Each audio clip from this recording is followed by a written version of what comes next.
modern era of UFO sightings began in 1947 when Kenneth Arnold, a businessman and pilot from Idaho, spotted what he believed was a formation of flying saucers near Mount Rainier in Washington.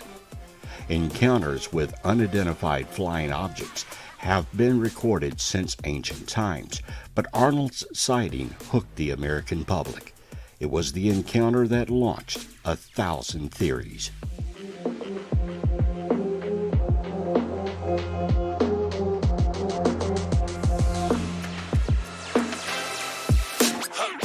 Some 6,000 UFO encounters are reported every year. 98% or more of sightings are basically misidentifications, and they're airplanes or Chinese lanterns or a variety of different things. What's left are the truly unexplained and mysterious, and those become the top UFO encounters of all time.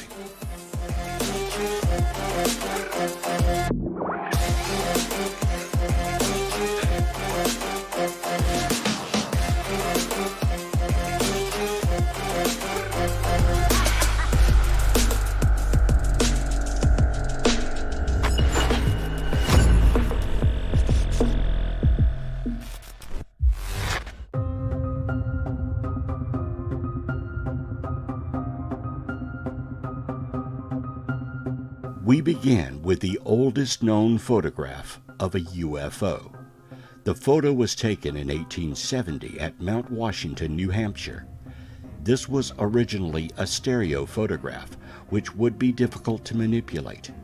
At that time, the term UFO didn't exist, nor did Photoshop or other image manipulation techniques. The object is huge, oblong, and flying against a cloud background. No more information about the photo or object is known.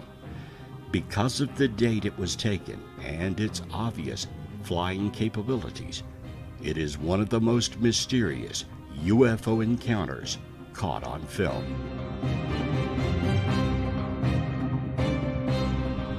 In the 1890s, other mysterious aircraft began to be reported.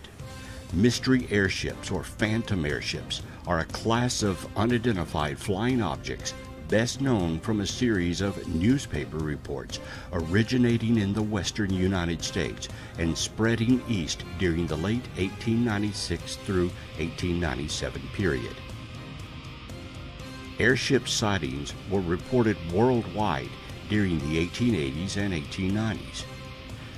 Mystery airship reports are seen as a cultural predecessor to modern claims of extraterrestrial piloted flying saucer type UFOs. Typical airship reports involved nighttime sightings of unidentified lights, but more detailed accounts reported ships comparable to a dirigible. Reports of the alleged crewmen and pilots usually describe them as human-looking, though sometimes the crew claimed to be from Mars.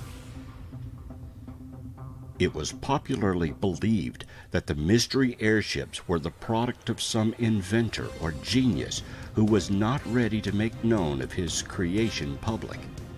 For example, Thomas Edison was so widely speculated to be the mind behind the alleged airships that in 1897 he was forced to issue a strongly worded statement denying his responsibility.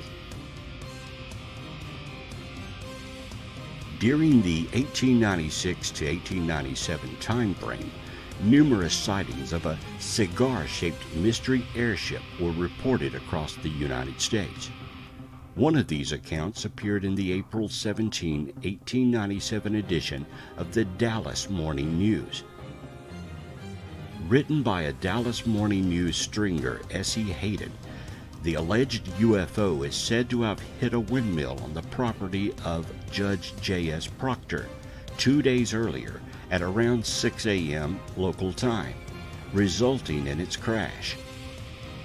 The pilot, who was reported to be not of this world and a Martian, according to a reported Army Signal Service officer named T.J. Weems from nearby Fort Worth, did not survive the crash and was buried with Christian rites at the nearby Aurora Cemetery.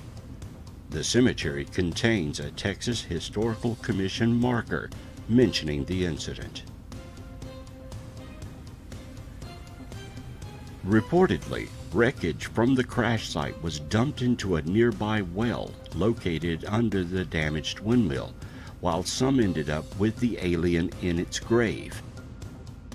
Adding to the mystery was the story of Mr. Brawley Oates, who purchased Judge Proctor's property around 1935. Oates cleaned out the debris from the well in order to use it as a water source, but later developed an extremely severe case of arthritis, which he claimed to be the result of contaminated water from the wreckage dumped into the well. As a result, Oates sealed up the well with a concrete slab and placed an outbuilding atop the slab. To this day, the cemetery still contains the burial site of the alien. However, the county will not allow anyone to dig it up.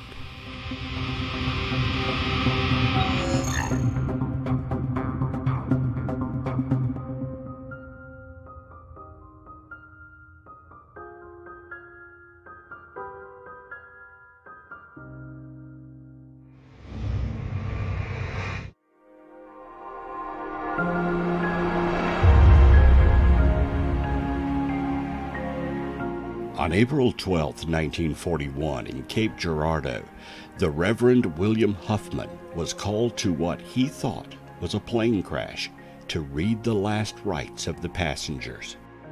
A car arrived at his house, and they drove about 18 miles or so outside of Cape Girardeau, closer to the Chaffee area. When they showed up on the scene, it was not a plane crash. It was, allegedly, a flying saucer. Classic silver round disc that had crashed, that had started a fire. There were police and firemen there to take care of the scene, put out the fire on a local farmer's field. The Reverend arrived and saw a classic flying disc with part of the side ripped open and two alien bodies that were dead and one that may have been dying. It may have been alive, but couldn't breathe. The Reverend looked inside the flying saucer and saw wires and components of some sort of alien design. There were strange hieroglyphics and bizarre knobs and dials. The Reverend knew that he couldn't give the last rites. About that time, the Army Corps arrived from Sykeston Field and cordoned off the area and swore everybody to secrecy, then tried to confiscate all cameras. There were pictures allegedly taken that night of men holding one of the alien bodies, and somewhere out there, those pictures exist. The story came through Charlotte Mann, who was the Reverend's granddaughter, who began to give accounts of the story in the late 70s. It was a document of a deathbed confession by the Reverend himself. Reverend Mann told the story to his granddaughter, and she had seen some of the pictures. To this day, no one knows where the photos are now, but many families in the area remember the event. It could be the first UFO crash in North America, and certainly is one of the top UFO mysteries of all time.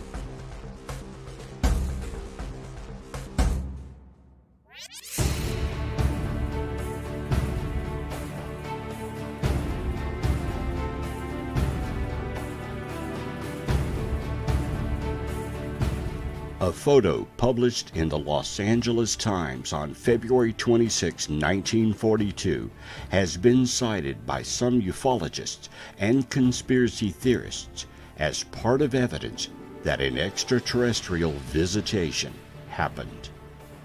They assert that the photo clearly shows searchlights focused on an alien spaceship.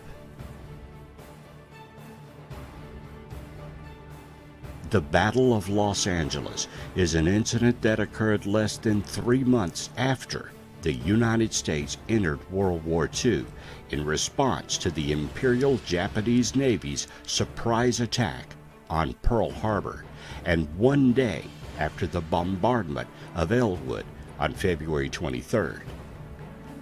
Initially, the target of the aerial barrage was thought to be an attacking force from Japan. The photo clearly shows a saucer craft in the searchlight's crossed beams. Several buildings and vehicles were damaged by shell fragments, and 5 civilians died as an indirect result of the anti-aircraft fire. 3 killed in car accidents in the ensuing chaos, and 2 of heart attacks attributed to the stress of the hour-long action. The incident was front-page news along the U.S. Pacific coast and across the nation. To this day, no one knows what they were shooting at, and no wreckage was ever found. Many believe this was a UFO that appeared at the wrong place and at the wrong time.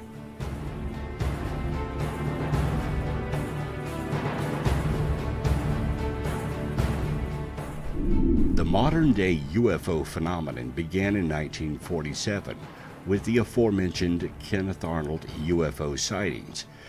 Private pilot Kenneth Arnold claimed that he saw a string of 9 shiny unidentified flying objects flying past Mount Rainier at speeds that Arnold estimated at a minimum of 1,200 miles per hour. This was the first post-war sighting in the United States that garnered nationwide news coverage and is accredited with being the first of the modern era of UFO sightings, including numerous reported sightings over the next 2 to 3 weeks.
Of all the top UFO encounters, one would be remiss without mentioning Roswell, New Mexico.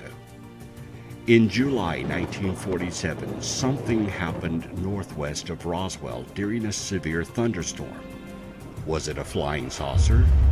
Was it a weather balloon? What happened? The answer is nothing for many years, until leading UFO researcher Stanton Friedman came across the story in the early 1980s and began to search for information and witnesses. That research brought him to Roswell, looking for the public information officer who had been at Roswell Army Airfield in 1947. That officer was Lieutenant Walter Haut. He still lived in Roswell and remembered the press release and the orders from his commanding officer. Friedman's investigation also led to many others, both military and private, who had information to add to the Roswell incident story. Stepping into the picture very strongly in the late 1980s were Don Schmitt and Kevin Randall and Tom Carey. Since then, Schmitt and Carey have dedicated their research to Roswell. The debris recovered by Rancher W. Mac Brazel was gathered by the military from the Roswell Army Airfield under the direction of Base Intelligence Officer Major Jesse Marcel. On July 8, 1947, Public Information Officer Lieutenant Walter Haut issued a press release under the orders from Base Commander Colonel William Blanchard, which said basically that we have in our possession a flying saucer. The next day, another press release was issued, this time from General Roger Ramey, stating it was just a weather balloon. That was the start of the best known and well-documented UFO cover-up. Once it became public, the event known as the Roswell Incident, the crash of an alleged flying saucer, the recovery of debris and bodies, and the ensuing cover-up by the military, was of such magnitude and so shrouded in mystery that 70 years later, there are still more questions than answers. Books have been written and TV documentaries have been filmed. Witnesses have come forward. Skeptics have issued rebuttals to the incident, and the debate continues. The tiny town of Roswell flourishes due to the incident to this day. It is a mecca for UFO enthusiasts and truth seekers. Some say the government still has the saucer and aliens hidden away in some bunker somewhere. Deathbed confessions continue to get reported by people who were there, and Roswell has a firm place in the top UFO encounters.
On January 7, 1948, 25-year-old Captain Thomas F. Mantell, a Kentucky Air National Guard pilot, died in the crash of his P-51 Mustang fighter after being sent in pursuit of an unidentified flying object. The event was among the most publicized early UFO incidents. Later investigation by the United States Air Force Project Blue Book indicated that Mantell may have died chasing a skyhook balloon, which in 1948 was a top-secret project that Mantell would not have known about. Mantell pursued the object in a steep climb and disregarded suggestions to level his altitude. At high altitude, he blacked out from a lack of oxygen. His plane went into a downward spiral and crashed. In 1956, Air Force Captain Edward J. Ruppel, the first head of the Project Blue Book, wrote that the Mantell crash was one of 3 classic UFO cases in 1948 that would help to define the UFO phenomenon in the public mind, and would help convince some Air Force intelligence specialists that UFOs were a real physical phenomenon. The other two classic sightings in 1948 were the Charles Whitted UFO encounter and the Gorman dogfight. Historian David M. Jacobs argues the Mantell case marked a sharp shift in both public and governmental perceptions of UFOs. Previously, the news media often treated UFO reports with a whimsical or glib attitude reserved for silly season news. Following Mantell's death, however, Jacobs notes, the fact that a person had died in an encounter with an alleged flying saucer dramatically increased public concern about the phenomenon. Now, a dramatic new prospect entered throughout the UFO community. They may not be only extraterrestrial, but potentially hostile as well.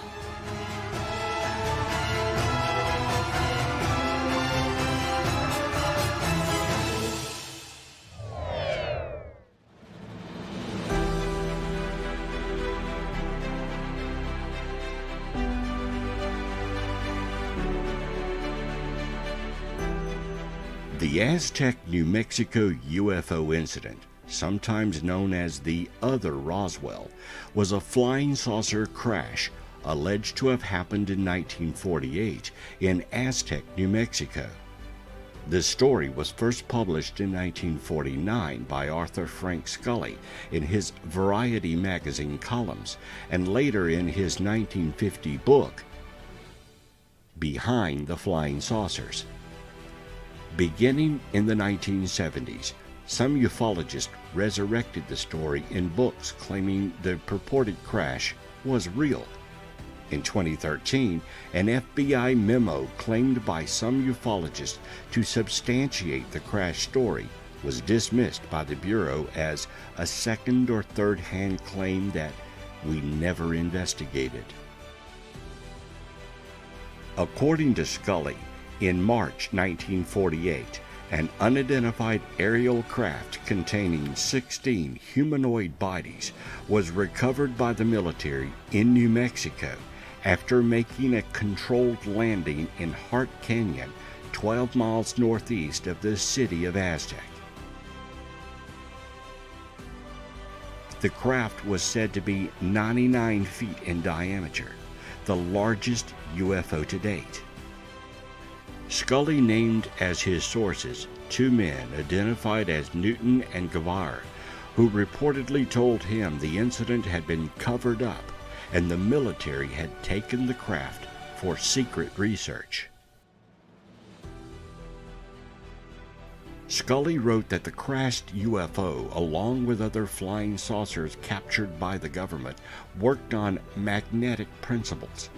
According to Scully, the inhabitants stocked concentrated food wafers and heavy water for drinking purposes, and every dimension of the craft was divisible by 9.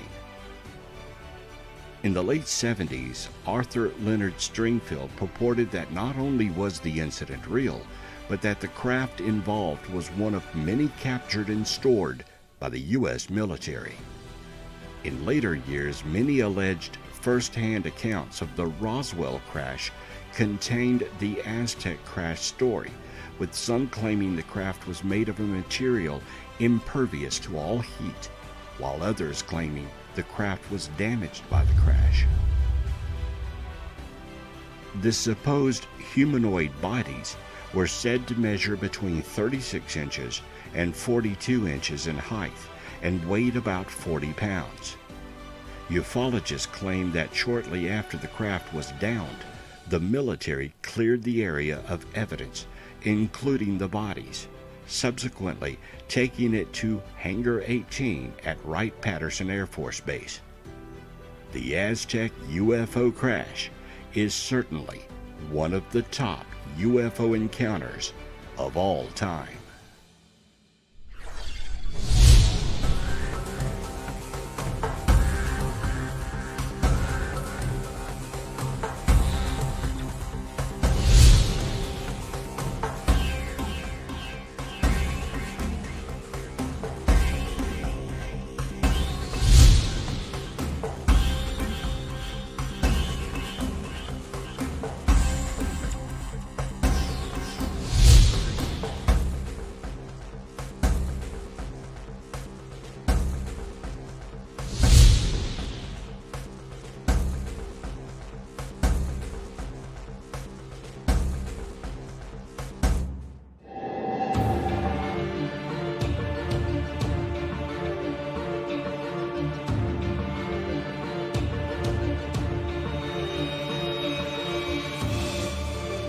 The McMinnville UFO photographs were taken on a farm near McMinnville, Oregon, United States, in 1950.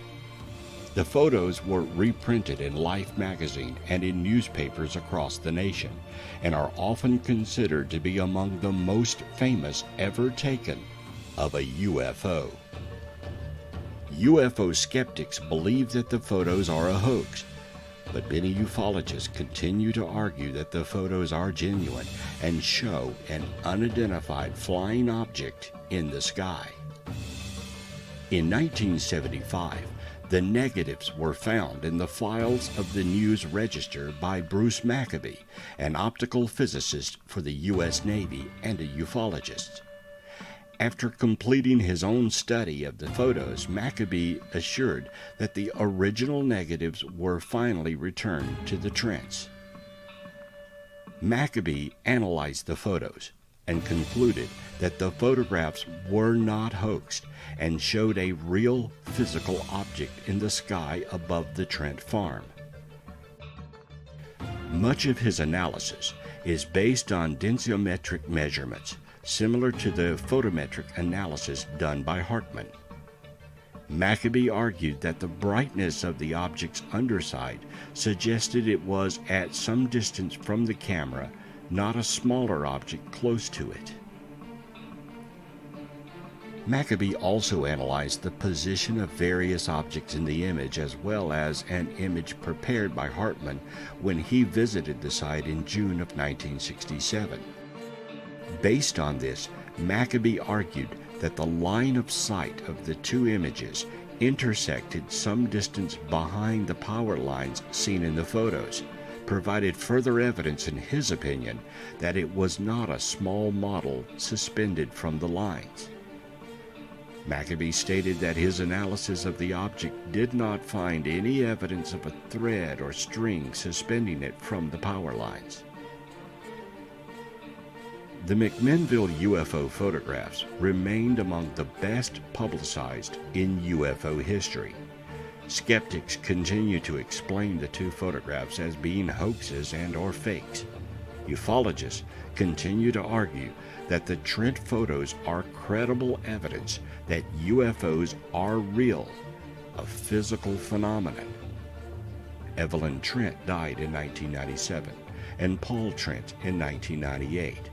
Both insisted until the end of their lives that the sighting and the photos were genuine. The interest surrounding the Trent UFO photos led to an annual UFO festival being established in McMinnville. It's now the largest such gathering in the Pacific Northwest and is the second largest UFO festival in the nation after the one held in Roswell, New Mexico.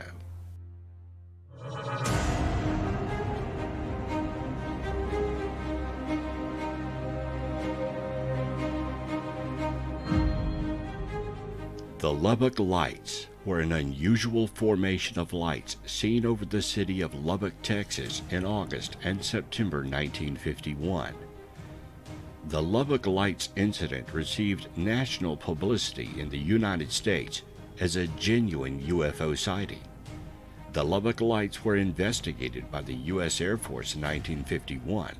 The Air Force initially believed the lights were caused by a type of bird called a plover, eventually concluded that the lights weren't birds, but they weren't spaceships. The Lubbock Lights have been positively identified as a very commonplace and easily explainable natural phenomenon. However, to maintain the anonymity of the scientist who had provided the explanation, the Air Force refrained from providing any details regarding their explanation for the lights. The first publicized sighting of the lights occurred on August 25, 1951, at around 9 p.m. Three professors from Texas Technological College, now Texas Tech University, located in Lubbock, were sitting in the backyard of one of the professors' homes when they observed the lights fly overhead. A total of 20 to 30 lights, as bright as stars but larger in size, flew over the yard in a matter of seconds. The professors immediately ruled out meteors as a possible cause of the sightings, and as they discussed their sightings, a second, similar group of lights flew overhead.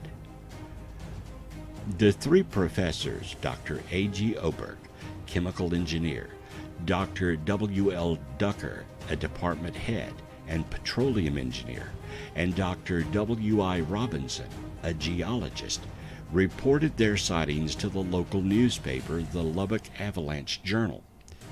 Following the newspaper's article, 3 women in Lubbock reported that they had observed particular flashing lights in the sky on the same night of the professor's sightings. Dr. Carl Heminger, a professor of German at Texas Tech, also reported seeing the objects, as did the head of the college's journalism department. The 3 professors became determined to view the objects again and perhaps discover their identity. On September 5, 1951, all 3 men, along with 2 other professors from Texas Tech, were sitting in Dr. Robertson's front yard when the lights flew overhead.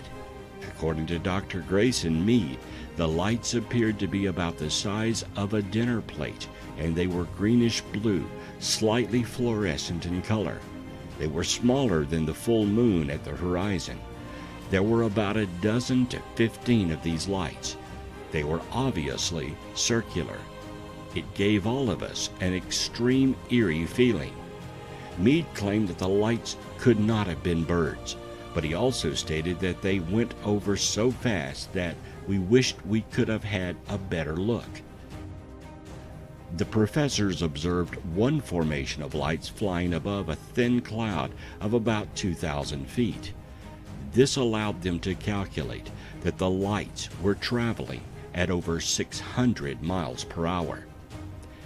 The photo was taken well before drones existed and remains one of the most mysterious and top UFO encounters of all time.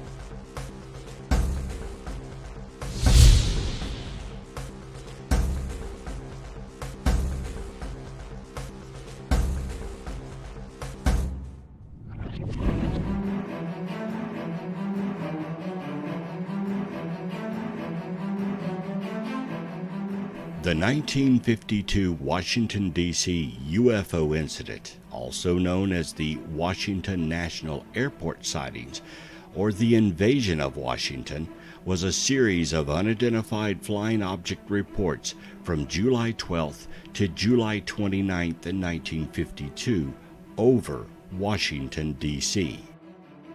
UFOs flew over and around the White House and Capitol. The most publicized sightings took place on consecutive weekends, July 19th through 20th and July 26th through 27th. UFO historian Curtis Peebles called the incident the climax of the 1952 UFO flap. Never before or after did Project Blue Book and the Air Force undergo such a tidal wave of UFO reports. At 11:40 p.m. on Saturday, July 19th of 1952, Edward Nugent, an air traffic controller at Washington National Airport, which is today Ronald Reagan Washington National Airport, spotted 7 objects on his radar. The objects were located 15 miles south-southwest of the city. No known aircraft were in the area, and the objects were not following any established flight paths. Nugent's superior, Harry Barnes, a senior air traffic controller at the airport, watched the objects on Nugent's radar scope. He later wrote, We knew immediately that a very strange situation existed. Their movements were completely radical compared to those of ordinary aircraft. Barnes had two controllers check Nugent's radar. They found that it was working normally. Barnes then called National Airport's radar-equipped control tower. The controllers there, Howard Coughlin and Joe Zacco, said they also had unidentified blips on their radar screen and that they had seen a bright light hovering in the sky. It took off, zooming away at incredible speed. Coughlin told Zacco, "Did you see that? What the hell was that?" At this point, other objects appeared in all sectors of the radar scope when they moved over the White House and the United States Capitol. Barnes called Andrews Air Force Base, located 10 miles from National Airport. Although Andrews reported that they had no unusual objects on their radar, an airman soon called the base's control tower to report the sighting of a strange object. Airman William Brady, who was in the tower, then saw an object which appeared to be like an orange ball of fire. It was unlike anything I had seen before. As Brady tried to alert the other personnel in the tower, the strange object took off at an unbelievable speed. On one of the National Airport's runways, S.C. Pierman, a Capital Airlines pilot, was waiting in the cockpit of his DC-4 for permission to take off. After spotting what he believed to be a meteor, he was told that the control tower's radar had detected unknown objects closing in on his position. Pierman observed 6 objects, white, tailless, fast-moving lights, over a 14-minute period. Pierman was in radio contact with Barnes during his sighting, and Barnes later related that each sighting coincided with a pip we could see near his plane. When he reported that the light streaked off at high speed, it disappeared on our scope. At Andrews Air Force Base, meanwhile, the control tower personnel were tracking on radar what some thought to be unknown objects, and others suspected might be simply stars or meteors. However, Staff Sergeant Charles Davenport observed an orange-red light in the south. The light would appear to stand still, then make an abrupt change in direction and altitude, and this happened several times. At one point, both radar centers at National Airport and the radar at Andrews Air Force Base were tracking an object hovering over a radio beacon. The object vanished in all 3 radar centers at the same time.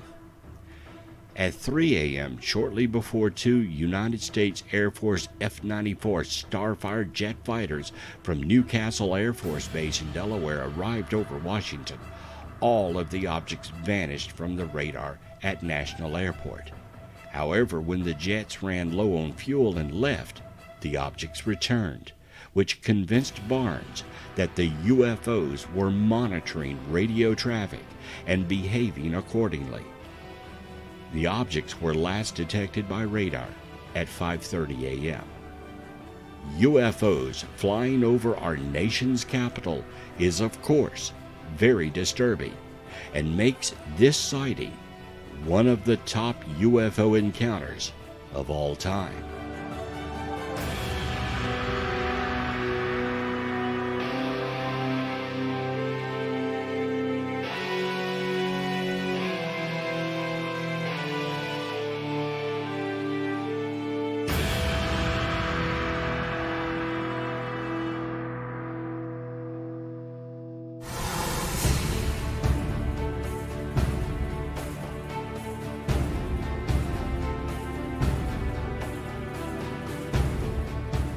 First Lieutenant Felix Eugene Moncla Jr., presumed dead, was a United States Air Force pilot who disappeared while performing an air defense intercept over Lake Superior in 1953. This is sometimes known as the Kinross Incident, after Kinross Air Force Base, where Moncla was on temporary assignment when he disappeared chasing a UFO radar blip. On the evening of November 23, 1953, Air Defense Command Ground Intercept Radar in Michigan identified an unusual target near the Sioux Locks, designated a UFO. An F-89C Scorpion jet from Kinross Air Force Base was scrambled to investigate the radar return. The Scorpion was piloted by First Lieutenant Moncla, with Second Lieutenant Robert L. Wilson acting as the Scorpion's radar operator. Wilson had a difficult time tracking the object on the Scorpion's radar, so ground radar operators gave Moncla directions towards the objects as he flew. Moncla eventually closed in on the object at about 8,000 feet in altitude. Ground control tracked the Scorpion and the unidentified object as two blips on the radar screen. The two blips on the radar screen grew closer and closer until they seemed to merge. Assuming that Moncla had flown either under or over the target, ground control anticipated that moments later the Scorpion and the object would again appear as two separate blips. Donald Kehoe reported that there was a fear that the two objects had struck one another, but the single blip continued on its previous course. Attempts were made to contact Moncla via radio, but without success. A search and rescue operation by both the United States Air Force and the RCAF was quickly mounted, but failed to find a trace of the plane or the pilots. Weather conditions were a factor in hampering the search. To this day, Moncla is presumed dead, and his aircraft was never recovered. Did First Lieutenant Felix Eugene Moncla Jr. encounter a UFO? Was he taken by the occupants of the UFO? No one knows, and this one remains a mystery in the annals of top UFO encounters.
Betty and Barney Hill were an American couple who claimed they were abducted by extraterrestrials in a rural portion of the state of New Hampshire from September 19th to September 20th of 1961.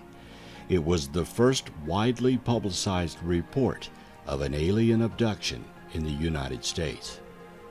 The incident came to be called the Hill abduction and the Zeta Reticuli incident because the couple stated they had been kidnapped by aliens who claimed to be from the Zeta Reticuli system. Their story was adapted into the best-selling 1966 book, The Interrupted Journey, and the 1975 television movie, The UFO Incident. In September 2016, plans were announced to make a film based on the events with an unknown release date. Most of Betty Hill's notes, tapes, and other items have been placed in the permanent collection of the University of New Hampshire, her alma mater. In July 2011, the State Division of Historical Resources marked the site of the alleged craft's first approach with a historical marker. According to a variety of reports given by the Hills, the alleged UFO sighting happened on September 19th of 1961 around 10:30 p.m. The Hills were driving back to Portsmouth from a vacation in Niagara Falls in Montreal. Just south of Lancaster, New Hampshire, Betty claimed to have observed a bright point of light in the sky that moved from below the moon and the planet Jupiter upward to the west of the moon. While Barney navigated U.S. Route 3, Betty reasoned that she was observing a falling star, only it moved upward. Since it moved erratically and grew bigger and brighter, Betty urged Barney to stop the car for a closer look, as well as to walk their dog, Delcy. Barney stopped at a scenic picnic area just south of Twin Mountain. Betty, looking through binoculars, observed an odd-shaped craft flashing multicolored lights travel across the face of the moon. Through binoculars, Barney observed what he reasoned was a commercial airliner traveling toward Vermont on its way to Montreal. However, he soon changed his mind because, without looking as if it had turned, the craft rapidly descended in his direction. This observation caused Barney to realize this object that was a plane was not a plane. They quickly returned to the car and drove toward Franconia Notch, a narrow mountainous stretch of the road. Approximately 1 mile south of Indian Head, they said the object rapidly descended towards their vehicle, causing Barney to stop in the middle of the highway. The huge, silent craft hovered approximately 80 to 100 feet above the Hill's 1957 Chevrolet Bel Air and filled the entire field of view in the windshield. It reminded Barney of a huge pancake. Carrying his pistol in his pocket, he stepped away from the vehicle and moved closer to the object. Using the binoculars, Barney claimed to have seen about 8 to 11 humanoid figures who were peering out of the craft's windows, seemingly looking at him. Red lights on what appeared to be bat-wing fins began to telescope out of the sides of the craft, and a long structure descended from the bottom of the craft. The silent craft approached, and Barney observed the beings were not human. Barney tore the binoculars away from his eyes and ran back to his car. In a near hysterical state, he told Betty, "They're going to capture us." He saw the object again shift its location to directly above the vehicle. He drove away at high speed, telling Betty to look for the object. She rolled down the window and looked up. Almost immediately, the Hills heard a rhythmic series of beeping or buzzing sounds, which they said seemed to bounce off the trunk of their vehicle. The car vibrated, and a tingling sensation passed through the Hills' bodies. The Hills said that they experienced the onset of an altered state of consciousness that left their minds dulled. A second series of beeping or buzzing sounds returned the couple to full consciousness. They found that they had traveled nearly 35 miles south, but had only vague, spotty memories of this section of road. After the encounter, Betty began to have a series of dreams where she remembered details of the UFO incident, including being abducted and a medical examination. Through hypnosis, both Betty and Barney separately recalled vivid memories of the encounter, as well as a star map Betty was shown by the aliens and a pregnancy test that didn't exist in 1961. Barney passed away in 1969, while Betty lived to 2004. The Hill abduction is one of the most extensive and exhausted UFO investigations of all time. The star map Betty described was proven to be an actual map of the Zeta Reticuli star system. She drew it well before any astronomers on Earth knew it existed. Many have tried and failed to debunk the Hill case, and it remains one of the top UFO encounters of modern times.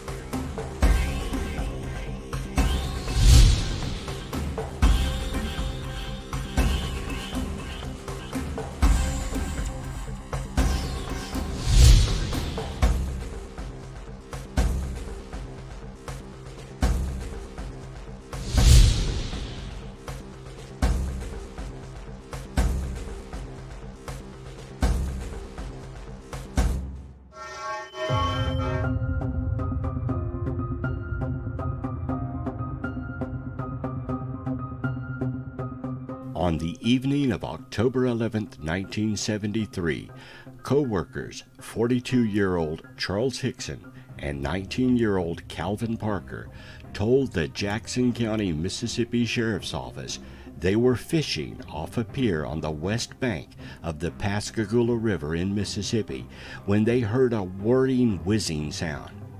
They saw two flashing blue lights and an oval-shaped object 30 to 40 feet across and 8 to 10 feet high. Parker and Hickson claimed that they were conscious but paralyzed, while three creatures took them aboard the object and subjected them to an examination before releasing them. Within days, Pascagoula was the center of an international news story, with reporters swarming the town. Ufologists James Harder of the Aerial Phenomenon Research Organization and J. Allen Hynek interviewed the two men. Harder attempted to hypnotize them and concluded Hickson and Parker experienced an extraterrestrial phenomenon, while Hynek believed they had a very real, frightening experience. Hickson later appeared on talk shows, gave lectures and interviews, and in 1983 authored a self-published book, UFO Contact at Pascagoula. Hickson claimed additional encounters with aliens in 1974, alleged that the aliens told him that they were peaceful. Parker later attended UFO conventions and has written 2 books about his encounter, as well as appeared in a documentary including others who witnessed the UFO that night. Charles Hickson died of a heart attack at age 80 on September the 9th, 2011.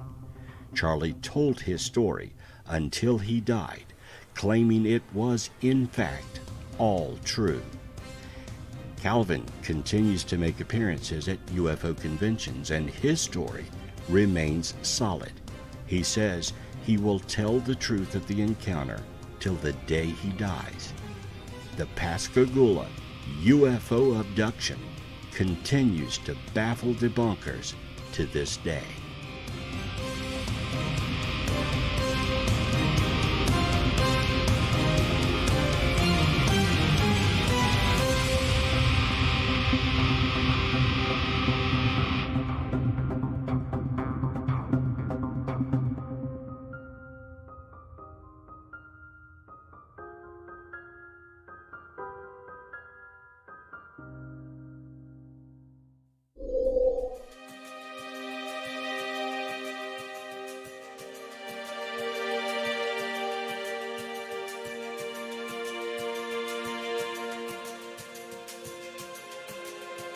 The Travis Walton UFO incident was an alleged alien abduction of an American forestry worker, Travis Walton, by a UFO on November 5, 1975, while he was working near Snowflake, Arizona.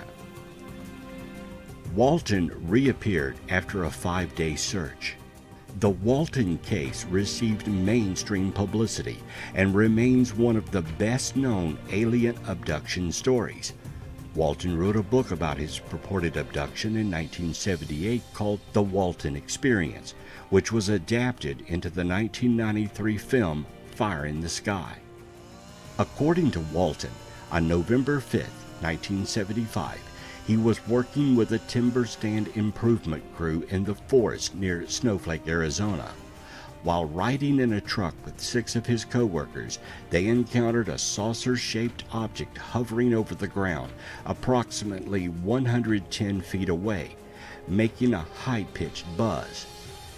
Walton claims that after he left the truck and approached the object, a beam of light suddenly appeared from the craft and knocked him unconscious.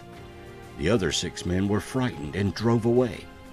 Walton claimed that he awoke in a hospital-like room, being observed by 3 short, bald creatures. He claimed that he fought with them until a human wearing a helmet led Walton to another room where he blacked out as 3 other human-looking beings put a clear plastic mask over his face. Walton has claimed he remembers nothing else until he found himself walking along a highway with the flying saucer departing above him. The encounter was extensively investigated as Walton was missing for 5 days, and his co-workers came under scrutiny of murder.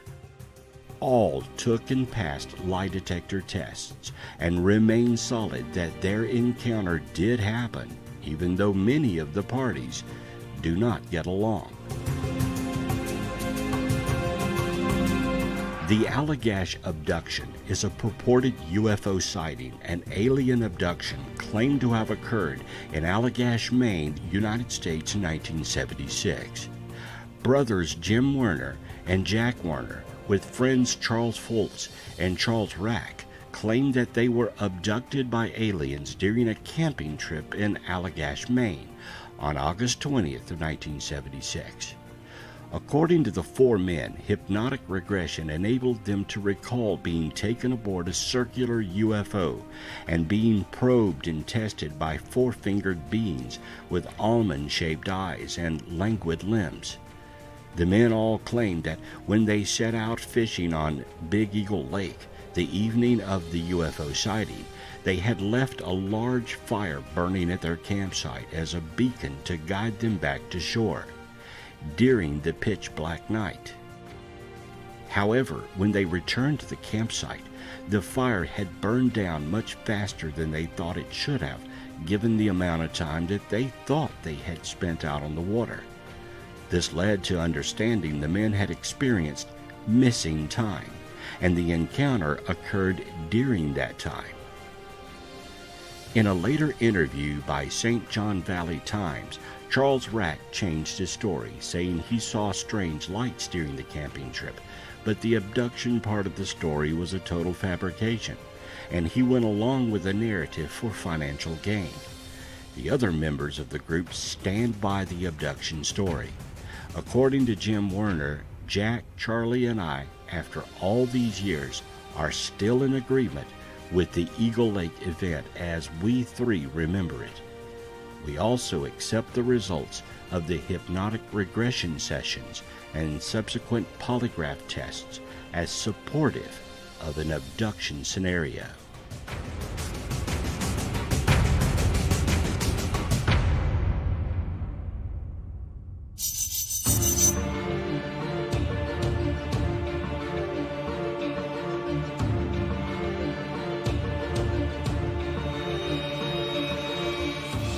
The government had 3 official projects to investigate UFOs, and in 1969 they closed Project Blue Book and claimed they did not investigate UFOs any longer.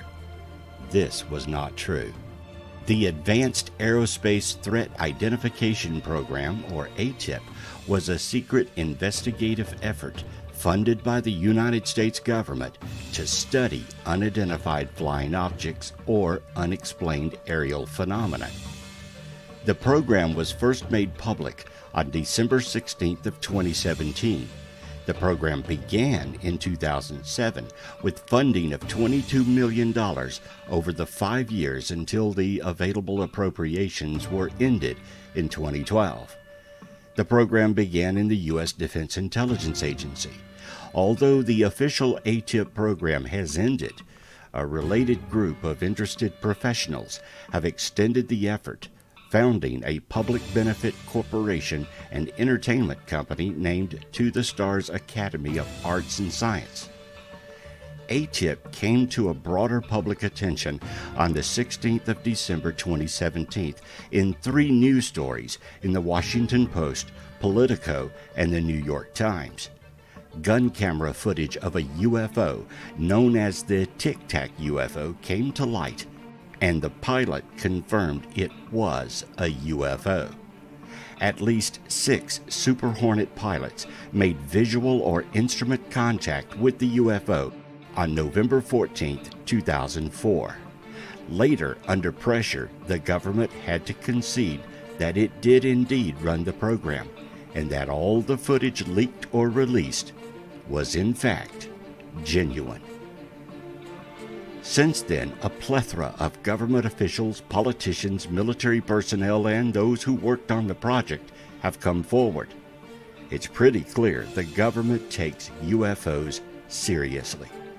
What is not known is if the government will finally admit UFOs are alien, and what measures are being taken to ensure our airspace is protected.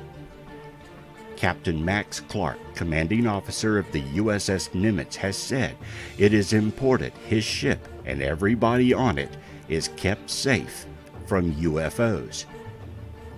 From my perspective, we have an obligation to make sure the airspace is clear, whether it's UAP, unidentified aerial phenomenon, or UAVs, unmanned aerial vehicles. This comes just weeks after the Office of Naval Intelligence revealed the existence of a classified unreleased UFO video. The video was related to the notorious USS Nimitz Carrier Group 2004 encounter with a Tic-Tac shaped UFO.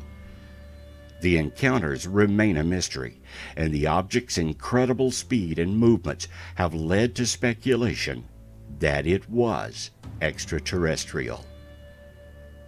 Could it be we're getting closer to a complete disclosure that extraterrestrials are visiting Earth? Are we on the verge of a worldwide acknowledgement of the true nature of the flying craft? As more UFO encounters occur, eventually the truth will be told. When it does, that will be the greatest UFO encounter of all time.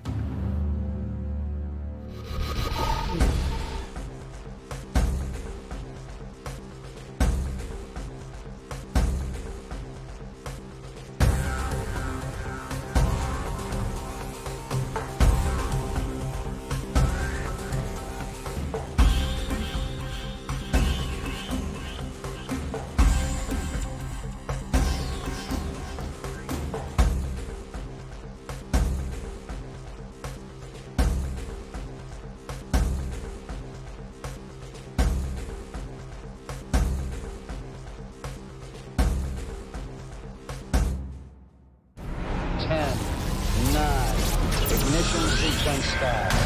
6, 5, 4,